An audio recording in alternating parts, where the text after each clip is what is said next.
Can't stop, move, this your jam, feel your soul, this your groove. Can't stop, move, this your jam. New segment. Last week we did Bet Your Ass segment, and that is coming, but if I'm going to sit up here and give my picks, y'all deserve to know whether or not they're fucking working. So, the new segment that we will do is going to recap the week before and all of its bets, okay? So, this is Pocket Watching. I got the drip flash, I cops to watching harass me. Came a long way if you ask me. All of my fits clean, had a Kasubi the jeans. Used to be ashy, bitches ain't never get at me. Now they don't wanna get nasty. Pocket Watching is going to be a recap of the week, of the full week's gambling. Not going to go into like my actual dollar amount and all of that. But against the spread over the last week, I went 62 and 46. And now that's well above 53%. And what I found is that 53% against the spread, on average, the against the spread odds are minus 110, meaning that if you bet $1, you get 90 cents. So you're not quite doubling your money, is what that means. So because you're not quite doubling your money, you have to be a little bit better than 50%. So 53% is kind of that break-even number. The further you get north of 53 is when you begin to profit. 62 and 46, well above 53. And I had help. Shout out to the Sports Gambling Podcast, the guys that host the College Basketball Experience. That is a kind of a sub-show that's all a part of the umbrella that is the Sports Gambling Podcast. Colby Dant, aka Pick Dundee, and Moneyline Mac.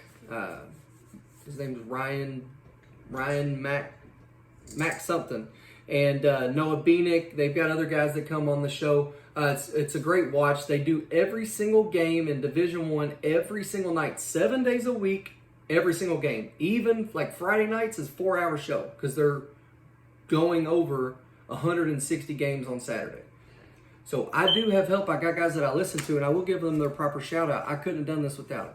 So thank you for helping me go 62 to 46, guys. My money line bets, 16 and 28. Now this is a very ballpark number, but if you can win about 30 to 33% of your money line bets because the odds are doubling your money and greater, you don't have to go 1-for-1 before you start breaking even. So my personal goal is to try to get north of 33%. So 16 and 28, that is, quick math, that's 44. 44 divided by 3, that's about 14-ish. So I should have won at least 14 games to be at that 33% number, 15. I won 16 and 28. So I'm right there, kind of right there, a little bit north of that 33.3% mark that I set my goal to. Now, what does that equal? I've hit both my goals. I'm north of both of my goals. Over the last week, I profited 150%. Again, huge help from the guys at the College Basketball Experience and other guys that I listen to. But I earned 2.5 times my money that I originally started the week with. So that's 150% profit for you math majors out there. So pretty good week. Nothing's guaranteed in this. It's just a hobby. I'm not doing that shit to get rich. I just love picking the games, and if it can turn into something a little bit profitable, fuck yes. Let's go. Which brings us to this week's Bet Your Ass. Benz truck, big old Benz. Hop in the Benz, skirt off. Your bitch in the back while she taking her shirt off. Mommy go flex, bird off. You can bet your ass I got 8 good picks for you this week. All right? So I'm going to go through the Power 5, and then we'll move on from there, okay? So, Florida in the SEC, they're a 13.5-point favorite versus Missouri. Missouri is the bottom feeder of the SEC. They're not very good. Missouri has not been blown out by everybody, but it's like 8-point losses, 15-point losses. I mean, they're not getting like smoked by 40 points. They're just not very good. Florida, being at home, favored by 13.5, seems like it's a great pick until you look at their home performances. Number one, Florida has lost several games at home, and they've also like not been blowing very many teams out at home. They did beat the shit out of a couple teams at home in the SEC, but I think that this is a sleepy spot for them where they've got ranked South Carolina on Saturday, and I think this is a game where they just know how bad Missouri is. They're just going to kind of waltz in there and go through the motions. I think they win by 9. So my pick, bet your ass, Missouri's going to cover that 13.5. In the ACC, you got Louisville at Duke. This is Duke's first game after the whole court storming thing at Wake Forest. They've never been more motivated, and they're back home, and they're playing Louisville. I mean, that is triple-double. I mean, that is as much of like a build-up for a fucking smash spot as I've ever seen. I think Duke wins by 37. Maybe 38. Right now, Duke's favored by 19.5. Everybody in Vegas knows it. They see what's coming. This fucking train is about to roll, and Kenny Payne's going to be at the brunt of it. I don't care if that line moves to 24.5. I'm going to bet Duke tomorrow night. If I didn't say it, all these games are Wednesday the 28th. I'm recording this on Tuesday, releasing this tomorrow. Will be Wednesday the 28th. In the Big Ten, you've got Northwestern going to Maryland. Northwestern is a 3.5-point underdog. They are getting the 3.5. Neither one of these teams have been spectacular. Both of these teams have been kind of hot lately. This is just kind of like a feel. I don't have a whole lot of analytics behind this. I've got a good feeling that if you're looking for a marginal money line play that's going to be plus 180, plus 210, maybe not even that high, maybe like a plus 140. I think that this is a good spot if you're looking for a money line. This is a fucking pick 'em as far as I'm concerned. So if you're looking to double up, I would throw my money on Northwestern here. And I will throw my money on Northwestern here. In the Big 12, you got Oklahoma 9.5, getting 9.5 points at Iowa State. Oklahoma is coming off of an overtime game against their in-state rival Oklahoma State Cowboys. They also have Houston on Saturday. With the extra minutes of the overtime game and the hype of it being an in-state rivalry with number 1 in the nation, Houston, on deck, this is a horrible spot for Oklahoma to be in on the road against Iowa State, who's arguably the hottest team in college basketball. Iowa State is laying 9.5 points. They're going to fuck Oklahoma up. I'm taking Iowa State. You can lock that shit up. In the Pac-12, you got Arizona laying 12.5 points at Arizona State. The last time that Arizona and Arizona State played each other this year, Arizona beat them by 45 points. They're only laying 12.5. Yes, Arizona State does play really good at home. They do. But is it enough to make up a 32.5 point difference? I'm not sure. I think Arizona's dominant. I think Arizona State is a quality basketball team. They deserve to be in the NCAA tournament. 12.5 feels low, even for being on the road and being an in-state rivalry. I could be totally wrong. Arizona State could fuck them up tomorrow. My money is going on Arizona. You can bet your ass it.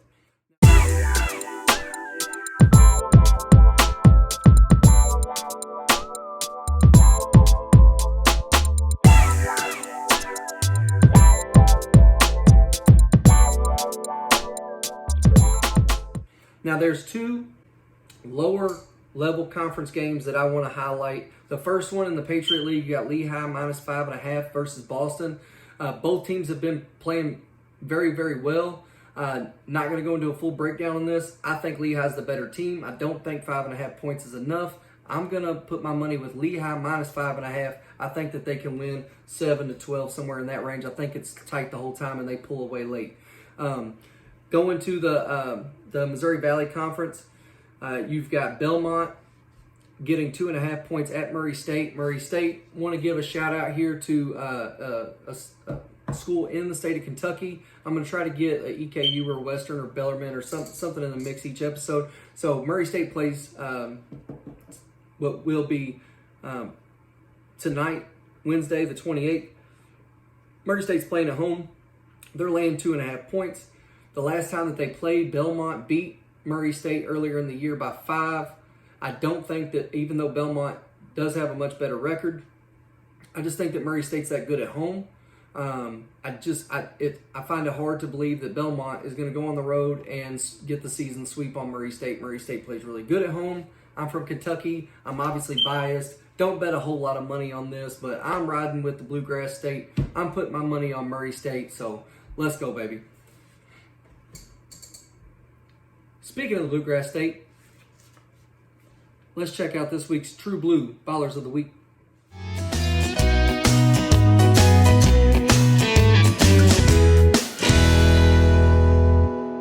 This week I got 2 True Blue Ballers of the Week. It's not because of anything that they've done necessarily right now or recently. I want to shout these 2 kids out because these are 2 kids that are going to high school in the state of Kentucky that have committed 2 teams, 2 universities within the state of Kentucky. So True Blue shout out is going to go, first of all, to Travis Perry. Travis Perry has committed to the University of Kentucky. Let's fucking go, baby. BBN, let's go. He goes to Lyon County High School. He has led his team to a 27-3 record that they are currently ranked 6th in the state. They are 1st in the state in their margin of victory. They are currently beating teams by 27.1 points. And Travis Perry being the key piece of that. He's absolutely killing it down in Lyon County, and the University of Kentucky is going to be so blessed to have this kid on their roster. We're all hoping that he can be the next Reed Shepherd, being as, Reed Shepherd kind of exceeded everybody's expectations. We all knew he was good, but he's projected lottery pick in the next year's NBA draft, for crying out loud. Like, what the fuck? That's amazing. So that might be a little bit too much pressure to put on Travis Perry, but hey, let's go, dude. Welcome to Kentucky, where dreams come true. Travis Perry is currently 2nd in the state, averaging just over 30 points per game. He's also 23rd in the state in free throw percentage, 84% free throws.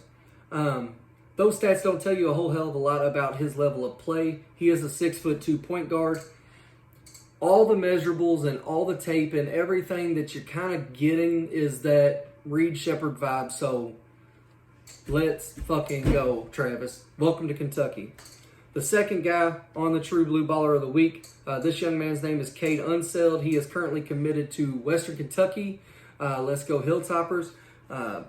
He is a senior student at Warren Central.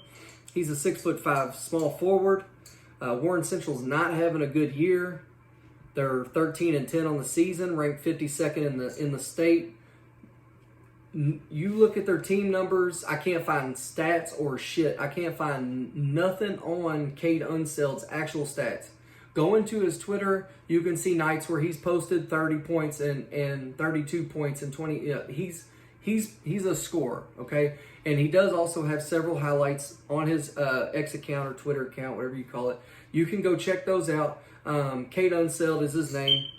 You can just look him up. It'll pull up his Twitter. Type in Warren Central. What I saw from his highlight reel is that this kid has a high motor. He's going to go after the ball. He's very, very creative off the dribble. This kid can create his own shots. He's very, very smooth behind the back. I mean, he kind of got that change of pace. He can start, stop. He's very, very good handles, and he can create his own shot. He's very good at knocking down the fadeaway jumper too. So that goes hand in hand with most guys who do have creative ball handling skills and can create their own space. He's a knockdown shooter too. I mean, lights out from the 3. So 6'5", not a huge small forward by any means, but going to be a great, great piece at Western Kentucky, and I wish him nothing but the best. So, hey, Here's to this week's True Blue Ballers of the Week, Travis Perry and Kate Unseld. Let's go. Next segment, gonna make it quick. Get them chopping. Yo, we gon' get it. We gon' get it. We gon' get it. We gon' get it. Money gang when we step in the building. Get them chopping again is where I will offer some coaching advice to anybody who wants it, anybody who cares to listen. Thanks all 6 of you guys who are probably going to see this episode anyways, but hey, it's practice for me, and I appreciate you all coming and checking that out, and I mean that from the bottom of my heart. But if you just so happen to coach, and if you just so happen are willing to take some advice, here are 2 boring things that everybody hates in practice that you have to focus on if you want to win. Number 1, blocking. Number 2, conditioning. Okay? I am so guilty of not spending enough time making sure that every single play is properly blocked and that my kids are prepared to take on any defensive front and any defensive front, including the backers who want to walk up and blitz. I have not done that in my 2 years on the offensive side of the ball. I haven't done it well enough. To me, where I messed up, and I'm not afraid to admit this, I hope that this helps somebody. Where I messed up is assuming that 10 to 12-year-old kids can receive the verbal coaching and the go-do coaching instead of let's stop everything. Let's focus on, let's just call it, for layman's terms, we're running wishbone, 22 fake, 37 count. Let's just, some generic play. We would implement it. We would go over basic rules, who's pulling, yada yada. But we wouldn't break down well enough the individual defensive line techniques, where they're going to possibly be lined up, what to do in case of a blitzer. All of these things, when you are not spending enough time on basically every single scenario that your offensive line can face, the slightest thing that's a little not expected is going to mess with your 10 to 12-year-old kid. So do better than me and understand that you can't roll out 20 different run plays before you have walked through step by step the first play. That's number 1.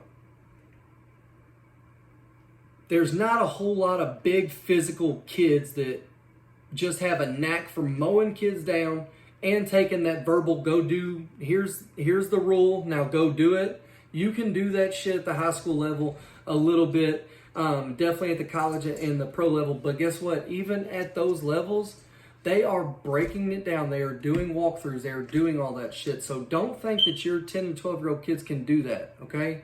It's one of the worst mistakes that I've ever made in coaching. And it made me look like an idiot, and our offense was completely inept. Did I have the pieces necessarily? I don't know. But I really didn't do my job as their coach to give them the best opportunity to succeed, and that's on me. So don't do that. Number 2, everybody, you typically at the youth level, they focus on conditioning for the first month, maybe the first couple weeks. But then once the board says that you're good and you can put helmet and shoulder pads on, all that running and all those conditioning drills and all those agility drills and footwork drills, they go completely by the wayside, and that includes strength conditioning as well. All those little drills that are building athleticism and strength, they kind of go by the wayside. Everybody's so eager to throw a fucking football out there on the field and start drawing up X's and O's. I love that shit.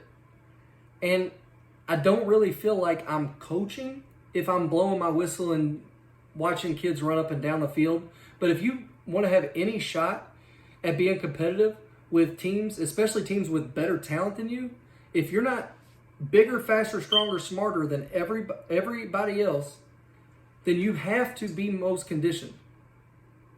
You cannot run out of gas first. So focus on those 2 things that most players and coaches find very, very boring. Walk through. Continue to walk through. Make sure every single position understands every single technique that they might be faced with on the defensive side of the ball.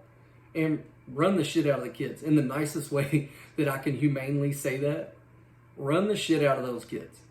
Okay? It's only gonna, I mean, give them plenty of water, obviously. But get them conditioned, okay? That shit that you're doing in July and August for a few weeks is not enough to sustain the rest of the season. So don't forget to spend time on that shit. Make sure you're doing it in a safe way. All right. dAdvice.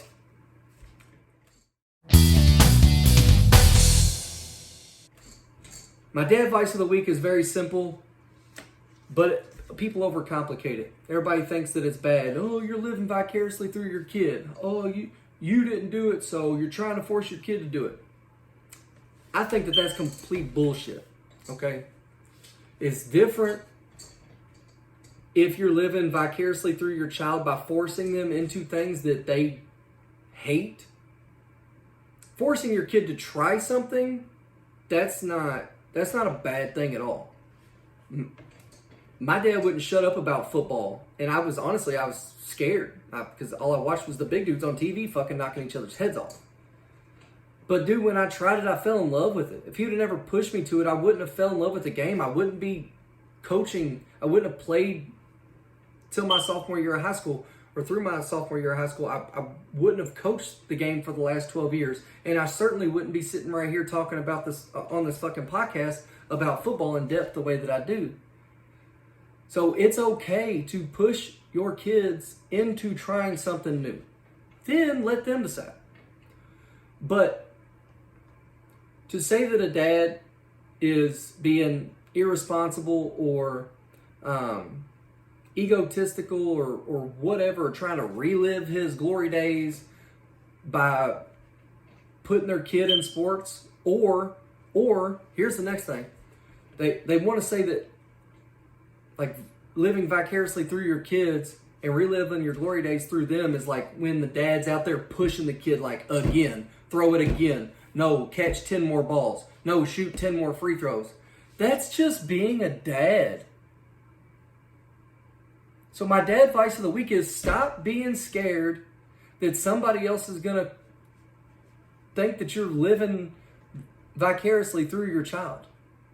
It's your responsibility as the dad or mother to help guide them to be the best that they can be. And I would encourage anybody to be hands-on in all those decisions. Signing them up for camp, doing yard drills, doing all of those things. Pushing them to try new sports, pushing them to try new after-school activities. Push your kids to be great. There's nothing wrong with that. And if anybody says that otherwise, who's raising your kid for you? It's like, you should be doing those things. That's my opinion. So take it or leave it. That brings me to the last thing of the show. We're going to end every single show with the 1% challenge. You already know this.